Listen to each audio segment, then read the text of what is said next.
이 바울이 아들과 같이 여긴 두 젊은 제자가 있습니다. 디모데와 디도죠. 그래서 바울은 복음 안에서 낳은 아들 디모데, 또 복음 안에서 참 아들 된 디도.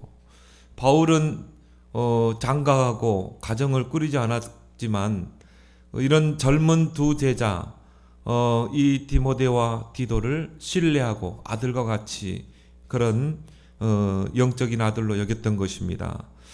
그래서 바울이 제자로 세워서 직접 목회자로 기름 부어 세운 자들인 것입니다. 그래서 이 디모데는 나중에 에베소 교회 목회자로 파송하게 되죠. 또 디도는 그레데 섬의 교회 목회자로 또 이렇게 파송을 하게 됩니다. 그 중에 오늘 우리는 디도서를 보고 있습니다. 이 디도는 헬라인입니다. 이방인입니다. 이방인 헬라인으로서 이제 복음을 받고 개종한 자입니다. 그런데 이 디도는 이 디모데만큼 그렇게 성경에 많이 나타나지는 않습니다. 그런데 디도의 그 전도 행적을 쭉 이렇게 조사해 보면 바울의 신뢰가 두터운 제자였어요. 그래서 바울은 큰 비중과 또 큰 사역을 이 디도에게 맡겼거든요.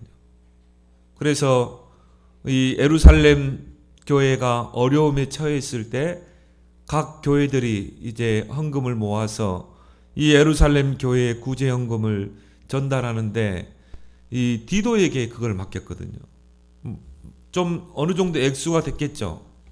지금이야 은행에 넣어서 그냥 텔레뱅크로 쏘겠지만은 그때는 그걸 가지고 다녀야 돼요. 그러면 꽤 되는 액수 아니겠습니까? 그 뭉칫돈을 이제 들고 그 예루살렘까지 가서 교회에 전달하는 그 일을 디도에게 맡겼다니까요. 그러면 아무에게나 맡길 수 없는 것이잖아요. 가장 신뢰할 수 있는 자에게, 제자에게 맡겼던 것이죠. 그리고 이 고린도 교회는 정말 문제가 많은 교회입니다. 분쟁도 많고 또 이런 교회 안에 소송이 일어나고 또 이런 거짓 선지자들이 교회를 또 문란 일으키고, 그래서 바울이 세운 교회 중에 가장 문제가 많았던 교회가 고린도 교회입니다. 어느 정도냐면 그 고린도 교회 담임인 아볼로 목사가 감당이 안 될 정도였어요. 그래서 디모데를 파송했는데도 이게 고린도 교회 문제가 해결이 안 되는 거예요. 그래서 바울이 디도를 보냅니다. 그런데 디도가 그 고린도 교회에 가서 그 문제를 해결하고 돌아온 거예요. 바울의 신뢰가 두텁겠죠. 그리고 이제 후에는 이 그레데 섬의 목회자로 또 파송을 받게 된 것입니다. 이 그레데 섬은 또 보통 지역이 아니거든요. 헬레니즘의 발상지입니다. 그리고 이단 세력이 난무한 곳입니다. 또 이 그레데 섬 사람들은 굉장히 난폭하고 성질이 거치는 사람들이었어요. 그 지역에 가서 이제 이 디도가 목회를 하게 된 것입니다. 그래서 오늘 10절 12절에도 보면 불순종하고 헛된 말을 하며 속이는 자가 많은 중에, 그레데 섬의 이 교회 안의 신자들이 보면요, 이렇게 불순종하고 또 헛된 말하고 또 속이고 그 중에 할례파가 많고, 예수 그리스도만 믿어서 구원받는 게 아니라 할례도 행해야 된다. 이런 유대 사상이죠. 그들의 입을 막을 것이라. 이런 자들의 더러운 이득을 취하라고 마땅하지 아니한 것을 가르쳐. 그래서 가정들을 온통 무너뜨리는 것이다. 뭔가 이렇게 막 이득을 취하게 해서 막 교인들에게 막 이렇게 하면은 뭐 복 받는다. 우리 전에 기도원 신앙 때 그랬잖아요. 그럼 막 가정을 다 무너뜨려 버리는. 그게 이단들이 하는 짓 아니겠습니까? 그레데인 중에 어떤 선지자가 말하되 그레데인들은 항상 거짓말쟁이며 악한 짐승이며 배만 위하는 게으른 병이라. 그 지역에 누구를 보냈어요? 디도 목사를 보낸 것입니다. 바울이 제자로 세워서 목회자로 기름 부어 세운 소중한 그 참 아들, 디모데에게는 아들 그랬지만 디도에게는 참 아들 그랬어요. 믿음 안에서, 같은 믿음 안에서 참 아들 된 디도. 이 디도를 그 그레데 섬에 이제 파송하게 됩니다. 그래서 4절에 보니까 같은 믿음을 따라 나의 참 아들 된 디도. 바울과 함께 소통하는 자였다. 바울이 가지고 있는 그 믿음으로 소통하는 자였어요. 그리고 그냥 아들도 아니고 영적으로 참 아들, 진실한 아들, 바울이 신뢰하는 아들. 여러분이 그런 자가 되길 바랍니다. 우리 렘넌트들이 이런 렘넌트가 돼야 돼요. 정말 같은 믿음을 따라 목사님과 소통하고, 목사님의 가슴이 통하고, 대화가 통하고, 메시지가 통하고, 전도 방향이 통하고, 반드시 하나님은 이런 디도 같은 축복 속에 쓸 줄 믿습니다.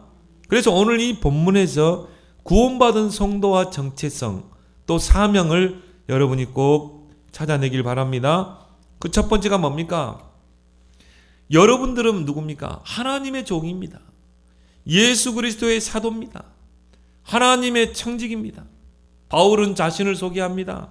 오늘 1절에 하나님의 종이요 예수 그리스도의 사도인 나 바울 그랬죠. 그리고 오늘 7절에는 감독은 하나님의 청지기로서 여러분의 정체성과 사명입니다. 거기에 따른 여러분의 지입니다. 그래서 하나님의 종 그랬거든요. 종이란 말은 헬라어로 둘로스입니다. 노예란 뜻이죠. 베드로전서 1장 18절 19절에 보니까 성도는 일반적으로 금이나 은을 가지고 사고 파는 그런 노예나 종이 아니라 그리스도의 그 보배로운 피로 값주고 산 종이라 이 말이에요. 저와 여러분들이. 그래서 로마서 6장 22절에 보니까 너희가 죄로부터 해방되어 하나님의 종이 되어 그랬죠. 여러분이 하나님의 종 된 것을 기뻐하길 바랍니다. 우리가 세상에서 종, 노예하면 어떤 생각이 떠오릅니까? 야, 자유가 없고 완전히 그냥 찌들려 살고 정말 불행한 삶. 그게 한마디로 불행이라는 단어가 나오잖아요. 종, 노예 하면은. 미국 땅에도 유럽 땅에도 옛날에는 흑인들이 노예였잖아요. 그 노예들의 삶이 정말 행복했습니까? 아니죠. 주인에 의해서 사고 팔았다니까요. 내가 돈 주고 사는 거야. 마치 요셉이 애굽의 노예 시장에서 돈 주고 보디발을 사왔잖아요. 그런 거라. 세상에서 말하는 그 종. 그렇지만 하나님의 종은 그러지 않습니다. 여러분이 하나님의 종이 되었다. 그거는 최고의 축복인 줄 믿습니다. 그 안에 행복이 있고요. 그 안에 나의 가치가 있고. 근데 여러분이 하나님의 종이 된 거예요. 하나님의 일을 하는 종이 된 것입니다. 하나님의 종은 자신의 뜻이 없어요. 자신의 의지가 없습니다. 잠언 19장 21절에 사람의 마음에는 많은 계획이 있어도 여호와의 뜻만이 온전히 서리라. 여러분이 막 계획을 세우고 거창한 기도 제목 가지고 기도했는데 그 계획이 이루어지던가요? 여러분이 설계했던 대로 그게 성취되던가요? 내가 볼 땐 거의 90% 성취 안 돼요. 왜? 내 계획대로, 내 뜻대로 기도하거든. 내 계획대로 세워놓고 일하거든. 근데 결국 나중에는 하나님의 뜻대로 되잖아요. 하나님이 의도하신 대로 되잖아요. 왜 그렇습니까? 하나님에게 속한 종이기 때문에. 우리가 아무리 계획을 세워도 하나님의 뜻만이 완전히 서리라. 그래서 여러분들은 내가 기도 제목을 만들어서 기도하는 게 아니라 하나님의 뜻을 찾길 바랍니다. 문제를 만나고 사건을 만나고 중요한 일을 가지고 일을 추진할 때 하나님의 뜻이 뭔가? 요한일서 5장 14절에 하나님의 뜻대로 무엇이 있는지 구하면 내가 시행하겠다. 하나님의 뜻을 찾아서 기도해야 돼요. 왜? 우리는 하나님의 종입니다. 하나님의 종은 자신의 소유가 없습니다. 소유권이 없어요. 나 자신도 내가 소유할 수 없어요. 나 자신에 대해서 소유권을 주장할 수도 없어요. 왜? 피로 값주고 산 자기 때문에. 이제 하나님의 소유입니다. 나 자신을 내가 소유할 수 없다니까요. 소유권을 행사할 수도 없어. 자식도 마찬가지입니다. 하나님의 소유인 줄 믿습니다. 내가 소유권을 행사할 수 없어요. 너 이렇게 지시할 수 없어요. 그냥 여러분은 가이드 역할만 해주고 이렇게 네가 가야 되지 않겠냐. 우리 후대들이 언약의 흐름 속에서 인도받도록 우리는 그 역할을 하는 것이지 우리가 자녀에게 소유권을 주장할 수 없는 것입니다. 재물도 마찬가지죠. 재물도 내 것이 아니라 주인의 것이요. 주인이 나에게 맡기신 것입니다. 재물에 대해서도 우리가 소유권을 주장할 수 없어요. 이사야 43장 1절에 너는 내 것이라. 여러분은 누구의 것입니까? 하나님의 것이요. 하나님의 소유, 하나님의 종. 고린도전서 3장 23절에 너희는 그리스도의 것이라. 그리스도께서 십자가의 그 보배로운 피를 흘리시고 여러분을 값주고 샀다 이 말이에요. 값어치가 없다는 게 아니라 값으로 이거를 어떻게 설명할 수가 없어요. 그 값을 지불하고 여러분을 산 거예요. 하나님의 종으로, 하나님의 백성으로. 이제 여러분의 모든 소유는 하나님의 손에 있음을 믿습니다. 나 자신도. 하나님의 종은 자기 이익을 주장할 권리가 없습니다. 그래서 손익 계산하면 안 돼요. 나에게 이게 이익이 될까? 이게 내게 손해가 되지 않을까? 그 자체가 불신앙입니다. 하나님의 뜻이라면 가야 되는 것입니다. 손익 계산해서는 안 돼요. 에스더가 죽으면 죽으리다. 하나님이 가야 된다면 생명 걸고 가는 거예요. 그 우상 앞에 절하지 않으면 뜨거운 풀무불에 다 집어넣겠다. 그 앞에서 손익 계산해야 돼요? 아니죠. 왕이요. 하나님께서 왕의 손에서 우리를 건져주실 것입니다. 그리 아니하실지라도 저 풀무불에 들어가 타 죽는다 할지라도 우리는 우상 앞에 절할 수 없습니다. 여러분이 풀무불에 들어가 타 죽는다 할지라도 손익 계산하면 안 돼요. 왜? 오직 우리는 하나님의 손에 붙잡힌 종이기 때문에 하나님의 일을 할 종으로 부름받았기 때문에 하나님의 종은 자신의 영광이 없습니다. 오직 하나님의 영광. 고린도전서 15장 31절에 먹든지 마시든지 무엇을 하든지 하나님의 영광을 위하여 하라. 이것이 정말 하나님의 영광이 될 것인가? 여러분의 모든 선택과 판단의 기준이요. 하나님의 영광. 여러분이 말 한마디 할 때도요. 이게 하나님의 영광이 될 것인가? 하나님의 영광을 가리지는 않을까? 여러분이 행동을 할 때도 이것이 정말 하나님의 영광이 될 것인가? 이것이 하나님의 종의 모든 선택과 판단의 기준입니다. 그래서 오직 누구만 자랑해야 돼요? 하나님만 자랑하고 하나님의 영광만 돌리고. 내가 한 것입니다. 여러분 정말 여러분 자기 자랑하지 마세요. 내가 해서 이렇게 됐습니다. 그 진짜요 믿음 없는 소리입니다. 하나님이 하신 거예요. 그 바로왕 앞에 요셉이 누구의 이름으로 영광 돌립니까? 여호와의 이름으로 영광 돌리잖아요. 하나님 왕이요 이 꿈을 주신 분도 하나님이십니다. 이 꿈을 해석할 분도 여호와 하나님이십니다. 자신을 절대 드러내지 않았어요. 그 불신자 바로왕 앞에서 누구를? 여호와를 드러내는 것입니다. 그러니까 그 왕이 불신자 왕이 그 입으로 고백하잖아요. 이와 같이 하나님의 영에 감동된 자를 어떻게 얻을 수 있겠냐? 전도는요, 어려운 게 아닙니다. 오직 하나님만 영광 돌려보세요. 그리스도의 종은 자기 자랑이 없어요. 뭐 우리가 자랑할 게 있습니까?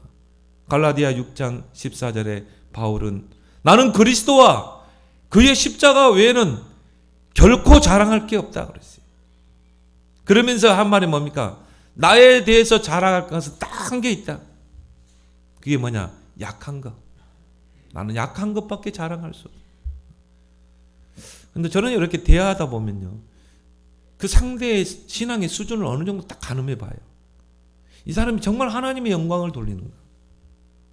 이 사람이 정말 하나님을 자랑하는가? 자기 자랑, 자식 자랑, 절대 믿음 없는 사람이에요. 그 말 속에 그 사람의 믿음의 척도가 보이는 것입니다. 여러분, 이거요, 하나님이 하신 거예요. 내가 뭘 하겠어요? 하나님이 이렇게 축복하신 거예요. 오직 하나님께만 영광, 오직 하나님의 증인으로 쓰임받는 여러분 되길 바랍니다. 종이 무슨 자랑할 게 있겠어요? 오직 하나님만 자랑해야지. 오직 그리스도만 자랑해야지. 그래서 바울은 나는 죄인 중에 죄인이로다. 죄인 중에 괴수로다. 나는 만삭되어 나지 못한 자마도 못한 자다. 자기를 완전히 비하시킵니다. 그리고 나의 자랑은 오직 그리스도. 바울을 하나님이요, 큰 일꾼으로 쓰시는 것이죠. 그게 그릇이에요. 믿음의 그릇. 하나님의 종은 하나님이 책임지시게 돼 있어요. 그래서 마태복음 6장에 무엇을 먹을까 마실까 입을까 염려하지 마. 여러분은 하나님 밑에 있는 종이라. 종이 그런 거 걱정합니까? 주인의 일을 하면서 밭에서 일하고 논에서 일하면서 먹을 건 당연히 먹는 거죠. 책임지잖아요. 여러분이 하나님의 종으로 부름받았다면, 하나님의 나라를 이룰 그 일 속에 여러분이 부름받은 종이라면 하나님이 책임지시는 것입니다. 너희는 먼저 그의 나라와 그의 의를 구하라. 그 말은 뭐예요? 하나님의 일에 우선순위를 둬라. 하나님의 일에 올인해라. 그러면 이 모든 것을 너에게 다 하시라. 여러분은 하나님의 종이에요. 하나님의 일을 하기 위해서 부름받은 종이에요. 물론 세상의 일을 하지만은 그게 우리의 본업이 아니에요. 우리의 본업, 주업은 뭡니까? 하나님의 일을 하는 거예요. 그러면 모든 것을 너에게 다 하시라. 그럼 결론적으로 뭡니까? 내가 하나님의 종이라는 거, 내가 하나님의 종으로 산다는 거, 이것만큼 자유가 없어요. 이것만큼 행복이 없어. 이것이 만족 중에 만족인 줄 믿습니다. 그리고 예수 그리스도의 사도, 헬라어로 아포스톨로스라고 그러죠. 보냄을 받은 자. 저와 여러분들은요, 보냄을 받은 자입니다. 이 세상에 파송된 자입니다. 성도는 오직 보내신 자의 뜻을 수행하도록 보냄을 받은 자예요. 하나님의 그 뜻을 수행하기 위해서 이 세상에 보냄받았다니까요. 요셉이 애굽으로 가고 노예로 갔어요. 하나님이 보내신 거예요. 애굽을 복음하고 세계를 복음해야 되기 때문에 하나님이 보내신 그 여정입니다. 서밋의 여정, 서밋으로 가는 여정이라니까요. 요셉이 이걸 못 봤다. 신세 한탄했겠죠. 야, 내 팔자가 왜 이러는가? 내가 어떻게 저 부모를 잘못 만나고, 내가 저 형제들을 잘못 만나서, 어쩌다 내가 저 집안에 태어나가지고 저렇게 형들이 나를 시기하고 못 잡아먹어가지고 결국 나를 노예로 팔아버리고 평생 한 신세 한탄하고 살았겠죠. 요셉은 알았어요. 이미 꿈을 통해 보여줬거든. 세계복음. 그래, 하나님이 나를 보디발의 집에 노예로 보내신 것이다. 나는 파송된 자야. 그래서 어떻게 했습니까? 거기서 진짜 하나님을 누리잖아요. 여호와께서 요셉과 함께 하심으로 형통한 자가 됐다고 그랬어요. 또 억울한 누명 쓰고 감옥에 갔어요. 아니죠. 하나님이 파송하신 거예요. 하나님이 그 감옥으로 파송한 것입니다. 하나님의 중요한 일을 이루기 위해서. 예를 들어서 여러분이 누구에게 심부름 시키면요, 중요한 걸 전달하라고 보내는 거 아니겠습니까? 그러면 심부름 하면서 용돈 주잖아요. 이거는 너 수고한 거니까 맛있는 거 사 먹어 그러잖아요. 그러면 그걸 우리는 충실하게 심부름 해야죠. 다 전달해야 돼요. 하나님이 우리에게 이 세상에 보내셨다니까요. 그럼 우리가 하나님이 나를 이 감옥에 보내게 하신 하나님의 일이 있을 거 아니겠습니까? 그래서 거기서 누구를 만났어요? 두 간원장을 만나잖아요. 떡 맡은 간원장, 술 맡은 간원장. 근데 하나님이 지혜를 줘서 떡 맡은 간원장 당신은 폐기당할 것입니다. 술 맡은 간원장 당신은 다시 복권될 것입니다. 그렇게 해서 나중에 뭡니까? 바로 왕 앞에 가잖아요. 하나님께서 보내신 것입니다. 그 정체성과 사명을 여러분이 잊지 않길 바랍니다. 여러분이 남편 집안에 시집갔다. 하나님이 보내신 거예요.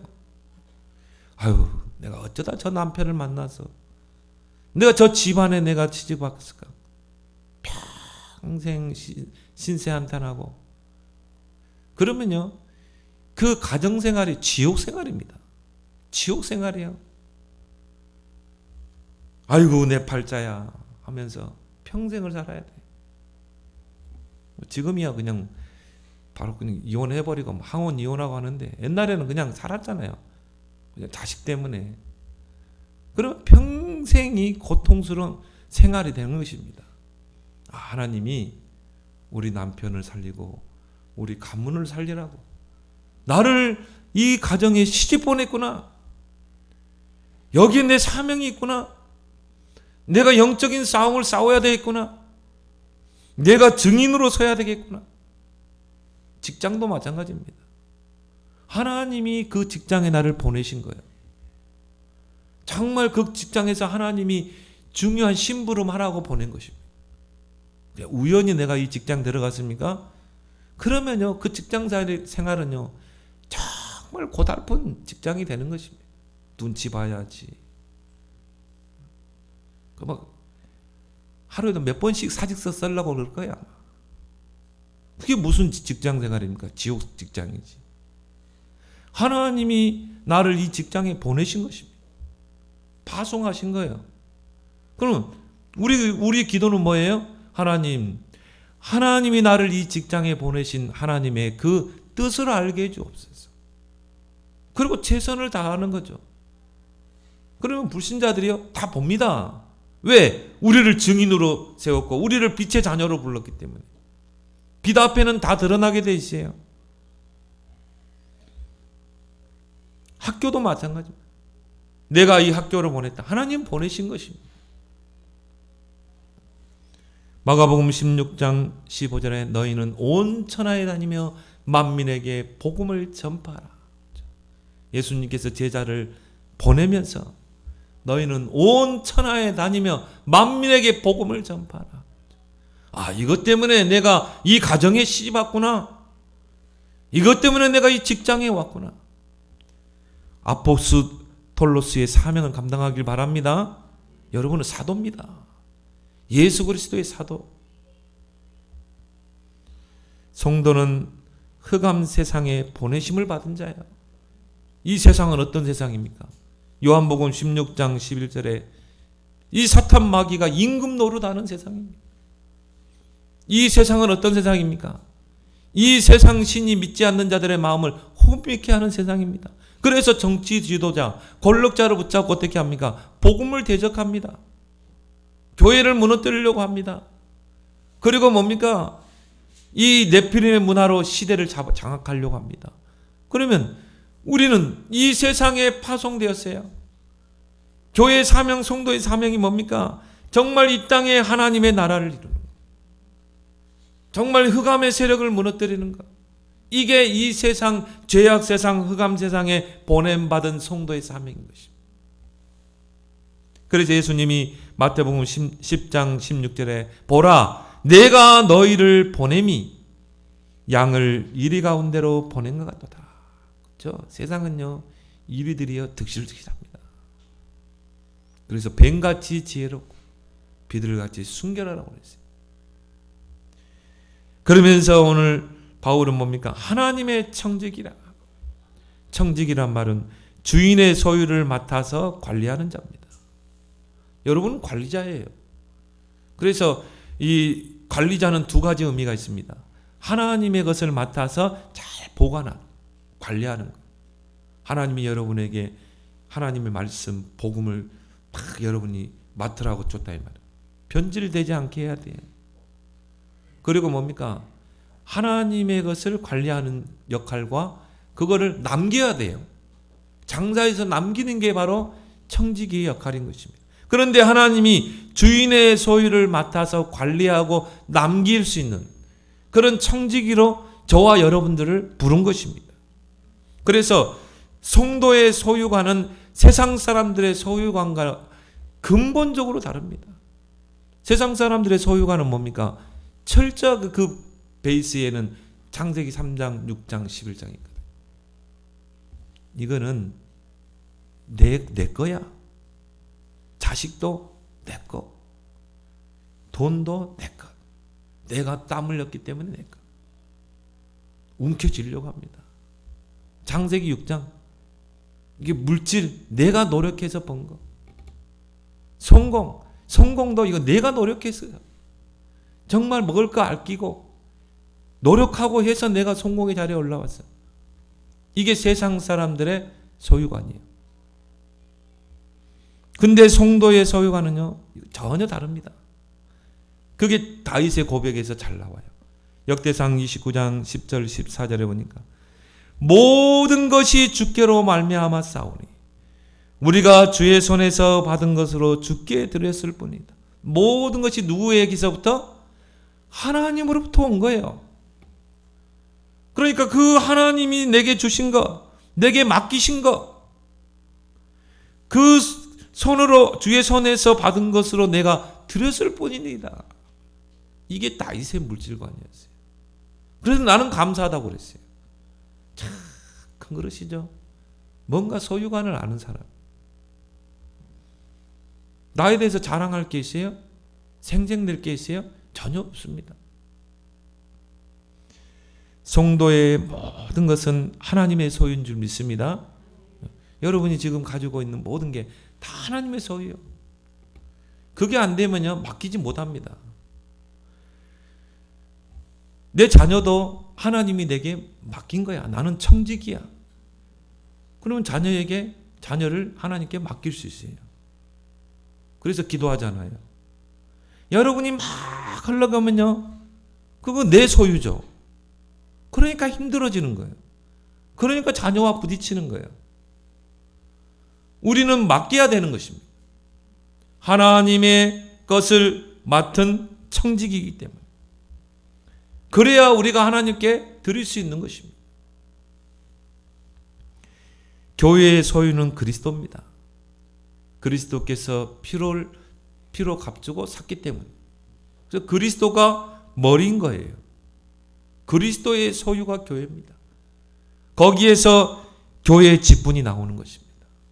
교회 안에는 뭐 권찰, 집사, 안수집사, 장로, 중직자, 권사 다 있죠. 그 교회의 직분은 뭡니까? 청직의 직분입니다. 내가 맡아서 관리하는 것입니다. 그리고 남기는 것입니다. 내가 예를 들어서 주일학교 교사다. 그 아이들을 내게 맡겨주신 거예요. 그럼 내가 어떻게 해야 돼요? 잘 신앙으로 관리해야 돼요. 그리고 그들을 세워야 돼요. 서밋으로. 내가 예를 들어서 뭐 여전도 회장이다. 내게 맡기신 거야. 그럼 우리는 어떻게 해요? 잘 관리하고 남겨야 되는 것입니다. 내가 재정을 맡고 있다. 어떻게 해야 돼요? 그걸 내가 맡기신 거예요, 하나님이. 그럼 어떻게 해야 됩니까? 정말 기도하면서 남겨야 되는 것입니다. 모든 교회의 직분이 여기서 나오는 것입니다. 청지기의 직분인 줄 믿습니다. 내가 뭔가 주장하려고 하면 안 돼요. 가정도 마찬가지입니다. 자녀도 하나님의 것을 우리에게 맡긴 것입니다. 우리는 자녀들을 위해 훌륭하게 키워야 되는 것입니다. 기도해야 되는 거예요. 서밋으로 키워내야 돼요. 재물과 물질의 소유도 하나님입니다. 하나님이 내게 벌게 해가지고 여러분 월급 받잖아요. 사업한 사람들은 한 달 벌잖아요. 관리해야 돼요. 사치하면 안 돼요. 성도들은 꼭 필요한데 물질을 써야 돼요. 하나님 앞에 인색하면 안 돼요. 그래서 누가복음 20장 25절에 예수님이 제자들에게 뭐라고 그럽니까? 가이사의 것은 가이사에게로, 하나님의 것은 하나님에게로. 세금 탈루하면 안 됩니다. 저기 일산에 가면요, 그 해분리 병원이라고 했어요. 그분은 매년 국세청에서 상을 받아요. 왜? 너무 투명해. 고은하 원장이라고 그러죠. 너무나 투명해. 그러니까 뭐 국세청에서요, 상을 받는 거예요. 세금 1원도 탈루 안 해요. 하나님이 얼마나 축복하는지 몰라. 전국에서 오더라니까요. 가보면 사람들이 막 미어 터져요. 하나님 앞에 인색하지 않습니다. 하나님이 막 축복하는 거 있죠. 여러분 그런 사람 되길 바랍니다. 청지기. 하나님의 청지기가 갖춰야 될 덕목이 뭡니까? 충성입니다. 충성이란 말은 내게 맡겨진 그 일에 생명을 걸어야 돼요. 정말 기도하면서 생명을 걸어보세요 한번. 맡은 자들에게 구할 것은 충성이니라. 고린도서 4장 1절 2절에 보니까 우리를 보고 뭐라고 그러세요? 하나님의 그리스도의 제자요, 하나님의 종이요, 하나님의 비밀을 맡은 자라. 맡은 자들에게 구할 것은 충성이니라. 내게 맡겨진 그 직분, 생명을 거는 것입니다. 기도하는 것입니다. 그래서 마태복음 25장에 달란트 비유가 나오잖아요. 주인이 맡긴 것입니다. 어떤 종에게는 5달란트, 또 어떤 종에게는 2달란트, 또 어떤 종에게는 1달란트. 그럼 종들은 그거를 맡아서 잘 관리해야 돼요. 장사해서 남겨야 돼. 5달란트 맡은 자는 10달란트를 남기고, 2달란트 남긴 자는, 맡은 자는 2달란트를 남겼어요. 1달란트를 맡겨줬는데 그 종은 땅에 묻어놓은 것입니다. 나중에 주인이 결산하러 올 때 5달란트, 2달란트 받은 청지기 종에게는 칭찬했어요. 착하고 충성된 종아, 잘하였도다. 착하고 충성된 종아, 네가 작은 것에 정말 충성했기에 내가 너에게 큰 것을 맡기겠다. 여러분이 진짜 작은 직분, 여러분이 교회에서 맡은 그 직분을 충성되게 한번 감당해 보세요. 하나님이 여러분 큰 걸 맡깁니다. 또 큰 걸 할 수 있는 배경을 하나님이 다 붙여줘 버려요. 그래서요, 진짜 어느 교회는 건축해놓고 무너지는 교회가 있고요, 어떤 교회는 건축해놓고 또 부흥된 교회가 있어요. 이게 건축위원장이 중요합니다. 건축위원들이 중요합니다. 하나님이 나에게 맡긴 것입니다. 이 건축을. 그럼 어떻게 합니까? 진짜 기도하면서 거기에 뭐 올인하고. 그러니까 하나님이 얼마나 큰 그 일을 맡겼습니까? 그럼 진짜 기도해야 되겠죠. 기도하면서 막 거기 생명을 걸어야 되겠죠. 그럼 하나님 어떻게 해요? 모든 배경을 다 주시는 거예요. 빛의 경제, 서밋 경제 다 주실 줄 믿습니다. 그 교회는 건축해놓고 오히려 더 크게 부흥됩니다. 저는 그런 걸 많이 봤거든요. 어떤 교회는 지어놓고 교인들이 시험 들어가고 다 떠나버리고 결국은 이단들에게 팔더라고요, 교회를. 참 비참한 거죠. 하나님의 청지기의 자세는 뭡니까? 오늘 7절 8절에 나오고 있습니다. 책망할 것이 없고 제 고집대로 하지 않고, 내 고집대로 하면 안 돼요. 하나님께 맡긴 건데 하나님의 의도대로 해야 되겠죠. 급히 분내지 아니하고 따라오지 않는다고 막 분내고 술을 즐기지 아니하며 구타하지 않으며 더러운 이득을 참하지 않고 나그네를 대지 마. 이거 뭐 기본적인 거 아닙니까? 뭐 다 읽어볼 필요도 없고. 여러분에게 맡겨진 그 청지기의 그 직분을 충성되이 잘 감당할 때 하나님은 여러분에게 착하고 충성된 자가, 네가 작은 일에 충성했기 내가 큰 것을 맡기리라. 또 다른 복음서에 보니까 10고울을 맡기리라. 더 큰 걸 맡기는 것입니다. 그런 축복을 여러분 꼭 누리기 바랍니다. 두 번째 뭡니까? 전도는 하나님이 내게 맡기신 절대 사명이다. 오늘 3절에 자기 때 자기의 말씀을 전도로 나타내셨으니 이 전도는 우리 구주 하나님이 명하신 대로 내게 맡기신 것이라. 전도는 해도 되고 안 해도 되는 그런 선택사항이 아닙니다. 하나님이 맡기신 거예요. 하나님이 내게 정말 영혼 구원을 위해서 전도라는 것을 맡긴 것입니다. 그래서 전도라는 건 뭡니까? 하나님의 때, 하나님의 말씀을 전도를 통해 나타내는 것. 이게 바로 전도예요. 그래서 하나님이 전도자를 통해 이걸 나타내는 것입니다. 바로 그리스도의 복음을. 그래서 전도는 반드시 하나님의 시간표가 있는 거예요. 자기 때에 그랬거든요. 그거는 하나님의 시간표가 있는 것입니다. 오순절 날이 이미 이름에 그 시간표가 있는 거예요. 왜 전도하다가 낙심합니까? 시간표를 못 보기 때문에. 하나님의 시간표가 있는데. 전도하다 낙심할 이유가 하나도 없는 것입니다. 하나님은 하나님의 때에 하나님은 그 사람을 변화시키기도 하고 그 마음문도 열어주시고. 그래서 갈라디아 6장 9절에 우리가 선을 행하되 낙심하지 말지니 포기하지 아니하면 때가 이름에 거두리라. 때가 이름에 거두리라. 하나님의 시간표 때 거두는 시간표가 있는 것입니다. 그래서 물을 주는, 씨를 뿌리는 시간표가 있고 물을 주는 시간표가 있고 그리고 거두는 시간표가 반드시 있게 돼 있어요. 정말 여러분 전도를 너무 오해하고 있는 거죠. 전도를 부담스러워하고 있는 거예요. 전도만큼 큰 축복이 뭔데? 내가 하려고 하니까 전도의 주체가 내가 하면 내가 되면 힘들어요. 전도는 하나님의 행인 줄 믿습니다. 하나님이 하나님의 때 하나님의 말씀을 전도자들을 통해 나타나신다 이 말이에요. 여러분이 전도를 정말 이해하고 한 300명의 명단을 한번 기록해 보세요. 300명 전도 대상자를 먼저 한번 그려봐요. 한번 작성해 보세요. 여러분 주변에 대상자 300명을 기록해 보세요. 그리고 뭡니까? 계속 기도하는 것입니다. 계속 영적 싸움을 싸우는 것입니다. 그리고 시간표 되면요 전도주는 나눠줘. 우리 아들 유일에게 이 교회 반 친구가요 다 전도지를 딱 책상 위에 올려놓고 왔다잖아요.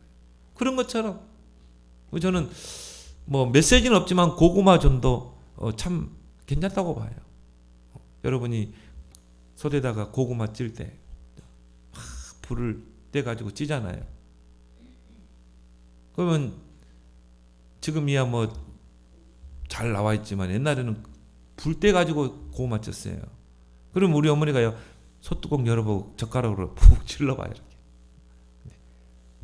안 익었다. 다시 닫아. 또 불 떼. 또 다시 열어가지고 또 이제 젓가락 찔러봐. 이제 푹 들어가. 익었다. 그래서 왕생 고구마. 아직 안 들어가. 젓가락. 그런 사람에게 복음 전하면요 막 거부합니다. 알레르기 반응을 일으킵니다. 막 욕하기도 합니다. 뭐 그 사람에게요 뭐 굳이 가서 뭐 들어봐라 뭐 복음편 왜 인간이 해 뭐 그럴 필요 없어요. 그냥 아직 왕생 고구마. 또 이제 기도하다가 또 젓가락 찔러보는 거예요. 덜 익은 고구마. 또 아직 덜 익었는데 조금만 이 기도에 불을 떼면 이제 익을 텐데 또 우리는 막 조급해가지고 이 사람은 복음이 씨알도 안 먹히네. 하나님의 뜻이 없나 봐. 우리는 포기해버리거든요. 그래 놓고 또 뭡니까? 야 전도가 이렇게 어려운가? 하나님 우리에게 어려운 전도를 명령하셨습니까? 아니잖아요. 하나님 우리에게 전도를 부탁하셨다고 그러는데 힘들고 어려운 전도를 우리에게 부탁하셨을까요? 전도는 축복 중에 축복이요. 종합적인 축복입니다. 젓가락 찔러보니까 푹 들어가. 이때가 시간표라. 하나님 이 사람 마음을 어떻게 갈급하게 할지 몰라요. 그때 이제 복음을 탁 전하는 것입니다. 우리 저기 경북에 이 어떤 목사님이요, 중들을 막 전도해요. 그 아예 뭐 중이 이 복음 받고 절간을 그냥 줬어요. 그분 교회는 절이라 대홍전에다가 막 교회 세워놓고요. 불상 위 꼭대기에다 십자가 달아놓고 또 하나님 그쪽으로 은사가 있더라고요. 그러니까는 그분에게 어떻게 저 스님을 전도했습니까? 다 보니까 영적 문제가 심각해 보이더라고요. 그 중이 너무 영적으로 시달려가지고 그 불상에다가 목매다 죽으려고 했대요. 불상에다 목매다라도 죽으려고 했는데 이 목사님 만나서 복음 받은 거예요. 거창한 복음 전한 것도 아니에요. 당신 시달리지 않냐? 그 문제 해결하실 분이 그리스도다. 하나님의 아들이 오신 것은 마귀의 일을 멸하려 하십니다. 하나님의 아들 이 땅에 오신 것은 마귀에게 눌린 자들을 놓아주려 하십니다. 당신이 오늘 예수 믿으면 그 영적 문제, 그 영적으로 시달리는 그 문제가 깨끗하게 해결된다. 그 자리에서 영접했어요. 그 현상이 사라져버린 것입니다. 밤마다 악몽이 사라져버린 거예요. 마음에 그런 평안이 오고 확신이 오고, 그러니까 뭐 중이요 목탁 다 던져버리고, 그럼 뭐 이 저를 교회로 쓰십시오 이렇게 나온 것입니다. 전도는 하나님의 시간표가 있는 줄 믿습니다. 그래서 하나님의 때 자기의 말씀을, 그죠? 전도는 내 말을 전하면 실패합니다. 하나님의 말씀을 전해야 돼요. 그래서 여러분 주일 강단에서 하나님 주시는 그 말씀을 여러분이 묵상하고 그 속에서 한 단어를 찾아봐요. 한 문장을 만들어봐요. 그리고 그걸 가지고 기도하고 그 한 문장 한 단어를 가지고 여러분이 만나는 사람이 탁 던져봐요. 이번 주일 강단에 나는 이 말씀을 받았는데 참 은혜 받았다. 이 전도라는 게 얼마나 큰 축복인데. 여러분이 한번 전달해 봐요. 하나님께서 에스겔 골짜기 마른 뼈다귀가 살아나는 것처럼 살아나는 역사가 일어날 줄 믿습니다. 모든 죽은 현장이 살아나는 것입니다. 전도로 나타내셨으니 전도는 영혼을 구원하는 하나님의 방법입니다. 전도를 통해 하나님은 하나님의 말씀을 이 세상에 또 여러분과 관계된 사람에게 나타내시기를 기뻐하시는 것입니다. 고린도전서 1장 21절에 하나님은 전도에 미련한 것으로 모든 사람을 구원하기를 기뻐하셨느니라. 전도를 모르는 자들은요, 전도가 미련하다고 생각합니다. 그런데 하나님의 영혼 구원의 방법이 바로 전도라는 거예요. 하나님의 기쁨이 뭡니까? 전도입니다. 모든 믿는 자들을 구원하기를 기뻐하셨다고 그랬어요. 그렇다면 하나님의 기쁨이 뭐예요? 이 복음을 전하는 것, 전도. 여러분이 현장에서 저 불신자에게 복음을 전할 때 하나님 무진장히 기뻐하십니다. 스데반이 유대인들 앞에서요, 구약을 가지고 복음을 전하는데요, 예수님이 서가지고 보좌 우편에 계시는 예수님이 서서 이 스데반에게 막 힘을 주잖아요. 하나님을 기쁘시게 하는 그 행위가 전도라. 얼마나 큰 축복입니까? 그래서 하나님은 전도 속에 모든 걸 다 담아 놓으신 것입니다. 하늘과 땅의 모든 권세로 세상 끝날까지 너희와 항상 함께하리라. 이제 좀 있으면 오미크론도 끝날 겁니다. 또 이제 봄이 됐습니다. 얼마 전도하기 좋습니다. 여러분 전도를 오해를 해서 부담이 되는 거지. 이 전도는 내게 맡기신 절대 사명인 줄 믿습니다. 마지막으로 뭡니까? 70인의 축복을 받는 저와 여러분 되길 바랍니다. 바울이 오늘 본문에서 디도를 이 그레데 섬에 남겨둔 이유 두 가지를 오늘 바울은 말하고 있습니다. 오늘 5절에 내가 너를 그레데에 남겨둔 이유는 남은 일을 정리하고 내가 명한 대로 각 성의 장로들을 세우게 하려 함이라. 바울이 아직 이루지 못한 일이 있었나 봐요. 그래서 디모데를 파송해서 그 남은 일을 네가 진행을 하고, 두 번째는 뭡니까? 각 성의 장로들을 세우게 하려 합니다. 중요하죠? 각 성의 그 성을 담당할, 그 지역을 담당할 그 장로들을 세우게 하려 합니다. 중요한 의미입니다. 우리 이 노원구에 왜 하나님이 우리의 뜸교회를 세우셨습니까? 이 노원구 구마다 동마다 정말 그 지역을 담당할 그 장로를 세우게 하려 합니다. 그 중직자를 세우게 하려 합니다. 그래서 예수님이 12사도를 불렀다는 거예요. 아니 11명 부를 수도 있고 좀 많이 한 20명 제자를 부르도 되는데 다 12명. 예수님이 의도하시고 12명 불렀겠죠? 그런데 그 중에 한 명이 빠져버렸어요. 누굽니까? 가룟 유다죠. 예수님 배반하고 자살해서 죽었잖아요. 그러면 11명 가지고 세계복음 초대교회 세우고 세계복음 해도 되잖아요. 그걸 채워 넣어야 돼요. 한 명을 채워 넣어야 돼요. 그래서 사도행전 1장은 사도행전의 결론장이잖아요. 중요한 것만 다 기록해 놨어요. 그런데 그 한 명을 빠진 한 명을 채워 넣는데 11절을 하려 했다니까요. 사도행전 1장 15절에서 26절에 보니까 우리와 함께 다니던 사람 중에 예수의 부활을 증거할 그 사람을 한 명 세워야 하리라. 그래서 어떻게 합니까? 두 사람을 추천합니다.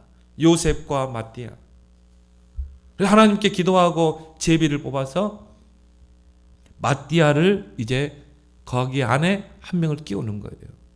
제비를 뽑아 마띠아를 얻으니 그가 11사도의 수에 들어가니라.